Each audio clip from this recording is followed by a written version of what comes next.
மாண்புமிகு உறுப்பினர் சேகர் பாபு.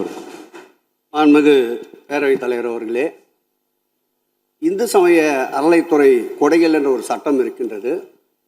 அந்த சட்டத்தில் விதி 69 என்ற குறிப்பிடப்பட்டிருக்கின்ற அந்த பணிகள் சட்ட விதிகளுக்கு உட்பட்டு சட்டத்தின் 36 பிரிவிலிருந்து தான் இந்த பணிகள் மேற்கொள்ளப்பட்டன.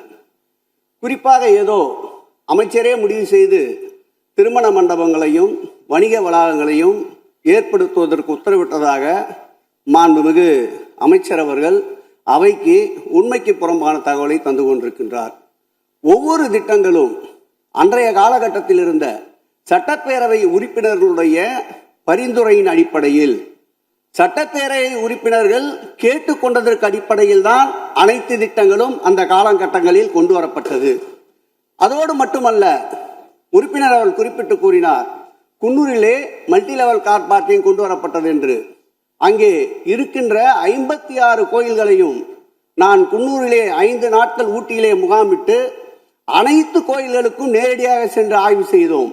அந்த ஆய்வின் அடிப்படையில் அந்த திருக்கோயில்களுக்கு வருகின்ற பக்தர்களுடைய அடிப்படை தேவைகளுக்கு வருமானத்தை உயர்த்துவதற்காக குன்னூருக்கு சுற்றுலாவிற்கு வருகின்ற மக்களுடைய வாகனங்கள் போதிய அளவிற்கு பார்க்கிங்களுக்கு இடமில்லாமல் தவிக்கின்ற சூழ்நிலையில் அங்கே மல்டி லெவல் பார்க்கிங் கொண்டு வந்தால் நகராட்சி பரிந்துரையின் அடிப்படையில் வருமானம் பெருகும். அந்த வருமானம் திருக்கோயில்களுடைய மேம்படுத்துகின்ற பணிகளுக்கு உதவும் என்பதற்காகத்தான் அந்த பணிகளை மேற்கொண்டோம் என்பதை மாண்புமிகு அமைச்சர் அவர்களுக்கு இப்பொழுது யார் அறிவுறுத்தி இந்த அரசாணையை வெளியிட்டிருக்கின்றாரோ அவர்தான் அப்பொழுது ஆணையாளராக இருந்தபோது இதே அறிவுறுத்தின் பேரில் அரசாணையை வெளியிட்டிருக்கிறார் என்பதை பேரவைத் தலைவர் வாயிலாக அமைச்சருக்கு தெரிவித்துக் கொள்கிறேன். மேலும் அவர் கூறுவதற்கு எனக்கு பாயிண்ட் ஆஃப் ஆர்டரில் பதில் கூறுவதற்கு அனுமதிக்க வேண்டும். மாண்புமிகு பேரவைத் தலைவர் அவர்களே, குன்னூரில் இருக்கக்கூடிய அந்த விநாயகர் கோயிலுக்கு சொந்தமான இடத்துல மல்டி லெவல் கார் பார்க்கிங் அமைப்பதற்கு ஏற்கனவே அங்கு இருக்கக்கூடிய நகராட்சி நிர்வாகம் ப்ரப்போசல் வழங்கிய போது அந்த நகராட்சி நிர்வாகத்திடம் நம்முடைய நிலத்தை குத்தகைக்கு கொடுத்து அதன் மூலமாக இருக்கக்கூடிய வருவாயை வைத்துக்கொண்டு நாம் முடிந்த வரையில் நம்முடைய கோயில்களுக்கு தேவையான அடிப்படை வசதிகளை நாம் செய்து கொடுக்கலாம். ஆனால் கோயில் நிதியவே 10 கோடி எடுத்து அங்கு மல்டி லெவல் கார் பார்க்கிங் எந்த விதமான பொதுமக்களும் பக்தர்களும் கேட்கல. பக்தர்களும் பொதுமக்களும் கேட்பதெல்லாம் கோயிலுக்கு உள்ளே சென்று மனநிறைவோடு தரிசனம் செய்துவிட்டு வெளியே வரும்பொழுது அவர்களுக்கு தேவையான அடிப்படை வசதிகளை தான் பக்தர்கள் கேட்டுக்கொண்டிருக்கிறார்கள். அதை செய்தாலே போதுமானது. மாண்புமிகு எதிர்க்கட்சி தலைவர் பேசுகிறீங்க. மாண்புமிகு போதுங்க. நீங்க சொன்னீங்க விளக்கம் சொல்லி திருப்பி இதை நான் அனுமதிக்க முடியாது. மாண்புமிகு எதிர்க்கட்சி தலைவர் பேசுங்க.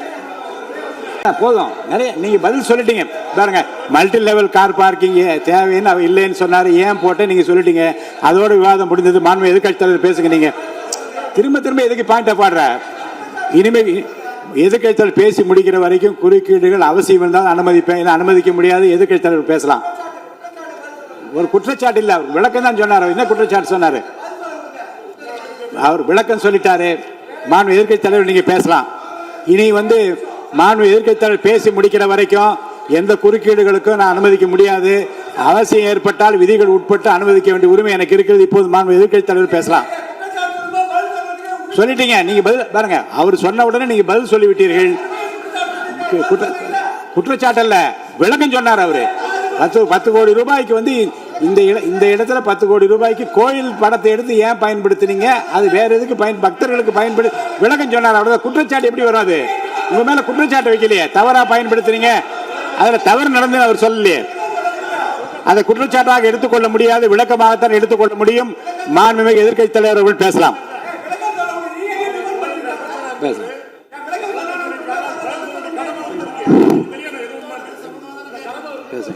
அவை முன்னவர். மாண்புமிகு பேரவைத் தலைவர்களை அவை முன்னவர்கள் அதற்கான விளக்கத்தை சொல்லியிருக்கிறார்கள். இந்து அறநிலையத்துறை அமைச்சர் அவர்கள் விளக்கத்தை சொன்னார்கள்.